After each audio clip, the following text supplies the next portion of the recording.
took me in and you trained a killer, and then you said go to work. Oh baby, I thought that it would go on forever.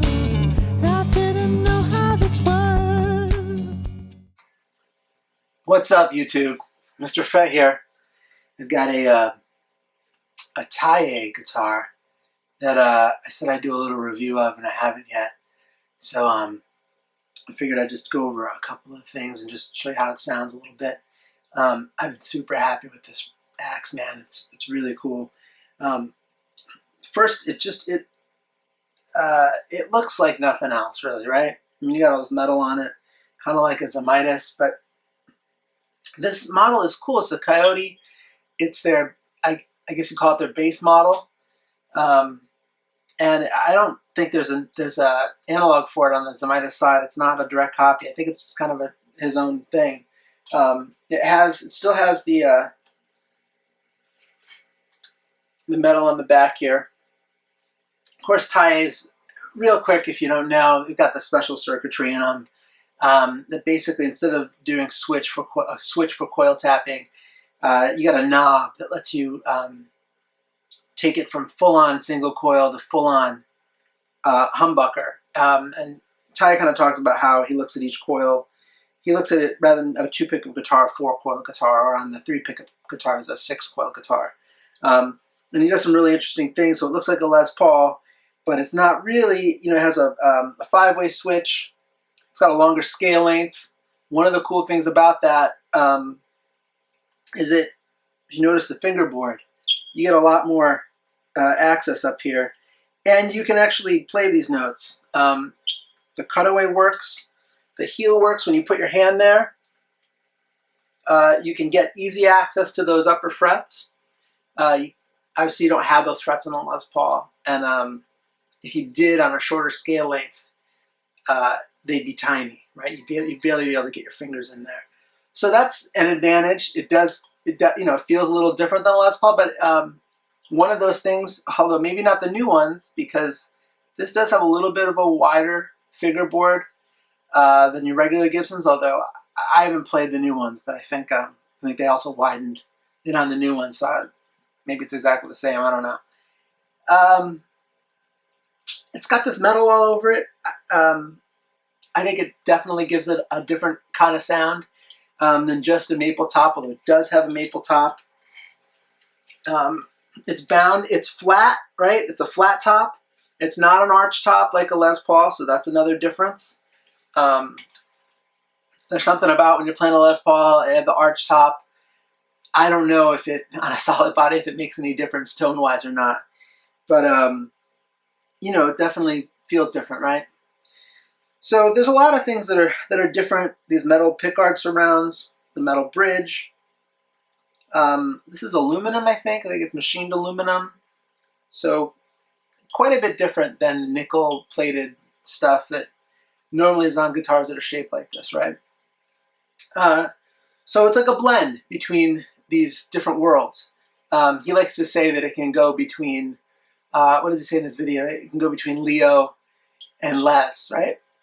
So, and it kind of does. So I'm just going to play it. I'm going to stop talking about it. This circuitry with the one-tone knob, the Moog knob that does the single coil, kind of coil tapping thing, but it's not just a tap, right? Because you get all those variations in between. And the 2 volume knobs. I guess this is black boxed in here. No one knows really how he does it. He says it's pretty complicated. It takes a long time to wire up, and that's one of the things that drives the price of the guitars up. It definitely does have its own sound. I'm going to say, I do want to talk a little bit more. I've got kind of a ridiculous pedal board here, and when I was setting up, I was going to run through the pedal board into the amp, and he's talked about Teye. I'm talking about Teye. He's talked about how he doesn't like pedals and how they rob your tone and blah, blah, blah. You know, he's really proud of the fact that all the circuitry is passive. There's no batteries in here. But one thing is some of the subtleties are lost when you start going through pedals and you have to have buffers to drive the signal. And I found that the subtleties and some of the functionality were lost going through a long chain of pedals. I've got several buffers on this board because it's just stupid. And it didn't sound the same. So I plugged it in direct, well, kind of direct. It's going into an ABY box, but basically it's going direct to the amp. So I'm going to do it like that. I'm playing with, I don't know what you can see, what you can't see. I think you can see a little bit of it. It's this Sound City Concord. It's an old 70s amp. It's pretty cool. And I've got that mic'd up. I've got it tamed a little bit with this Unleash, a BadCat. You can see that, right? Because it's a damn loud amplifier that I would never be able to play here. But I like the way it sounds, so is there anything else I need to say before I shut my mouth? Who knows? You can watch what I'm doing, and hopefully you'll be able to hear the differences.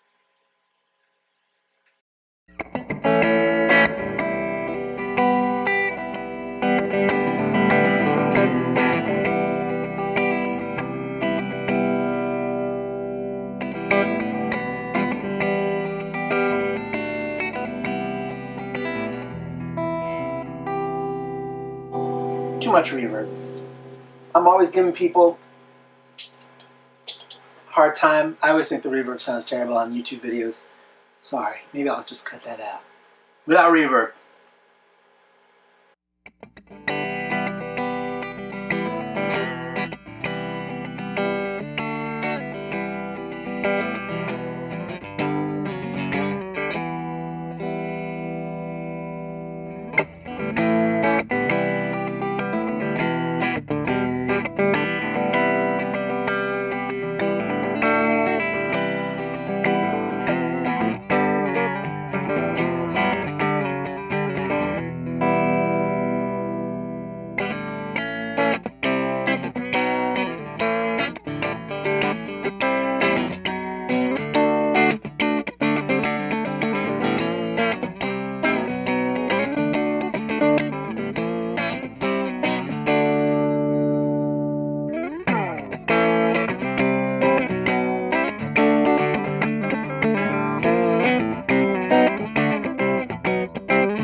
little bit.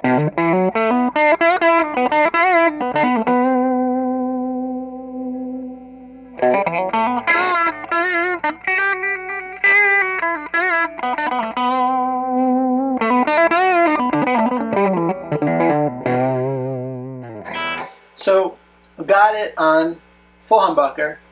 I've got this Peter Green thing going on where this pickup is out of phase to the other one.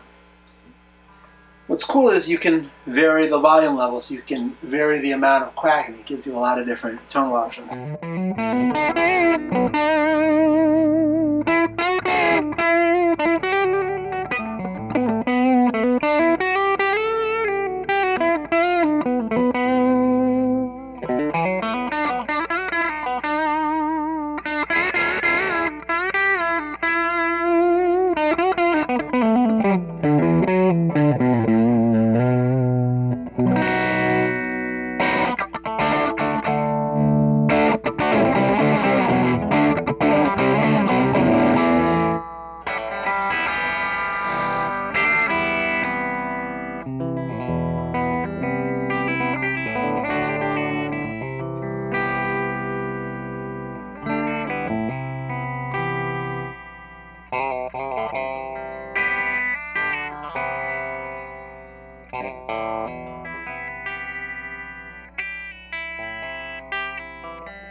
This one, I think this one taps one pickup and keeps the other one humbucker, so it's like an in-between kind of full-on humbucker and not full-on. I'm unclear what the Moog knob does here. It must still do something similar. Let's listen to, we can see, we can tell.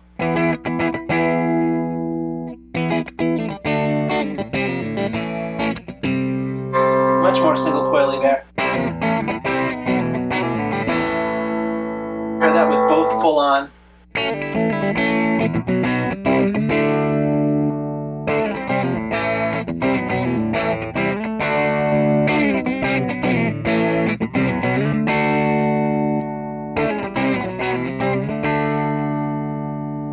What's cool about that is that if you got it in full on humbucker mode, so you want to do something beefy, maybe you want to do something beefy on the neck, and you,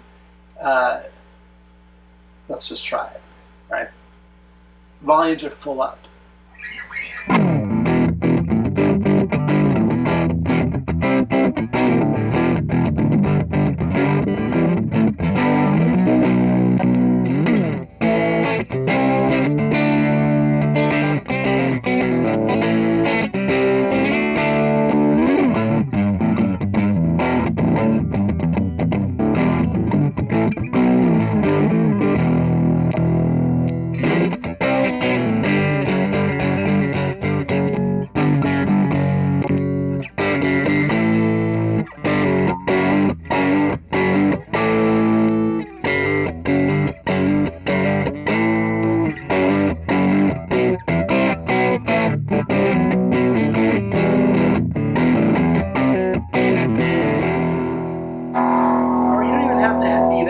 Aggressive.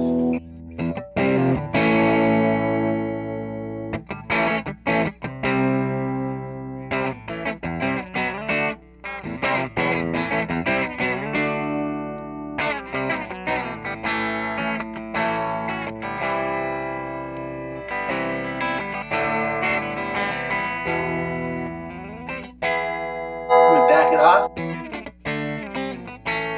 Back off the mood up.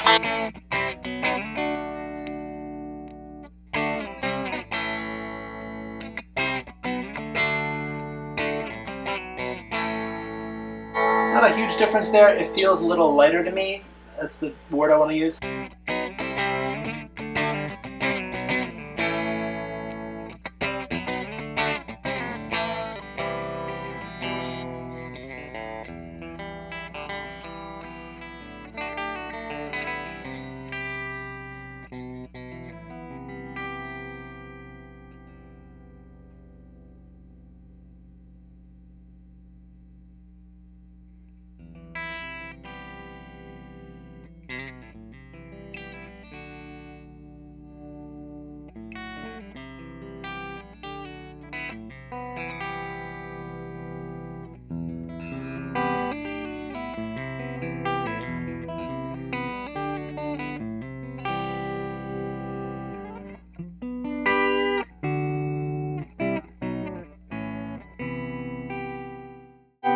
Of course, middle position is both pickups, right?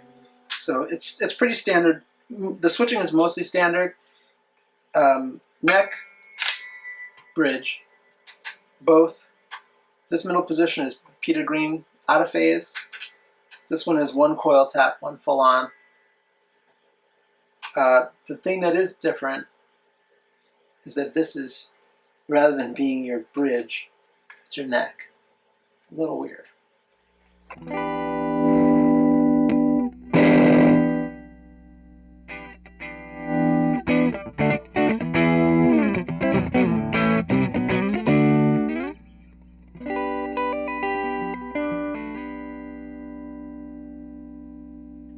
But you can also do the standard thing. You can back this one off, and you can have this one full, your bridge, so you can go.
What I noticed there is, depending on how you have the volume set, that Peter Green sound can be very, very subtle, and I couldn't barely tell until I put them both full up. So it's kind of cool. You can have that on, and you could use your volumes to kind of bring that in and out if you wanted to. I saw that Vanderpool guy. I don't know if I can do it as well as he was, but he was able to get some like a univibe type thing going on with the phasing and modulating back and forth through their hand. So I don't know, man. I'm gonna stop here. I think it's a cool guitar. I hope that was, I don't know if it was helpful or not, but this one, gold top, gold back, the neck. What can you learn on YouTube? How thick a neck is, I don't know. You can, you know, it's a pretty thick, it's thicker than the Gibson skinny ones. I think if I were going to try to compare, I've got a 30-60 Gibson neck on this, right? And I think they're pretty similar. I don't know if that's helpful or not, but we'll try it.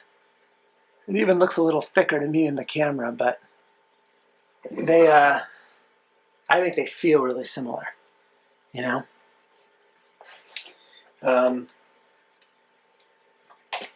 And like I said, though, with pedals, if you're playing through a pedal board and you've got a lot of buffers, some of the cool switching stuff is just not going to be available to you. I've got this set up so that through the BadCat, I've got a how do you call it, an effects loop, right? I got an effects loop. So that's when I had the reverb on. No wonder, it's way too high.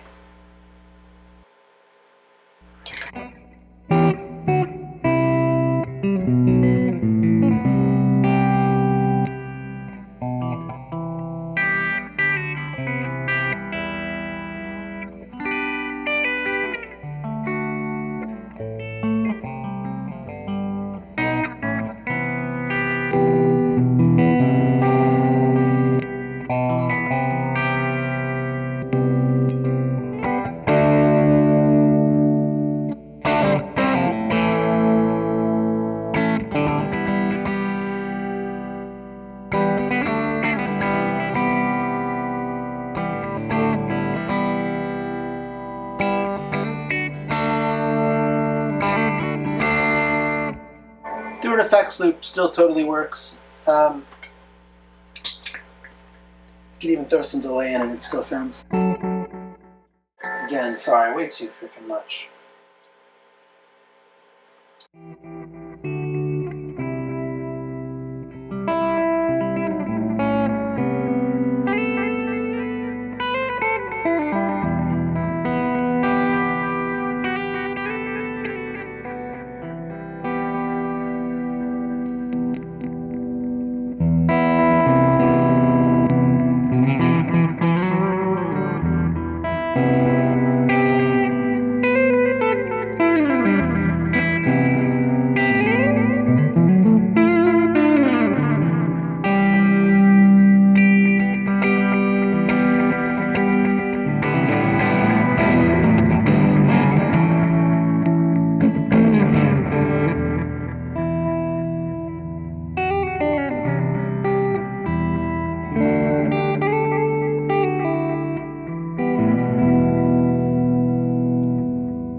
Alright, so through an effects loop works great.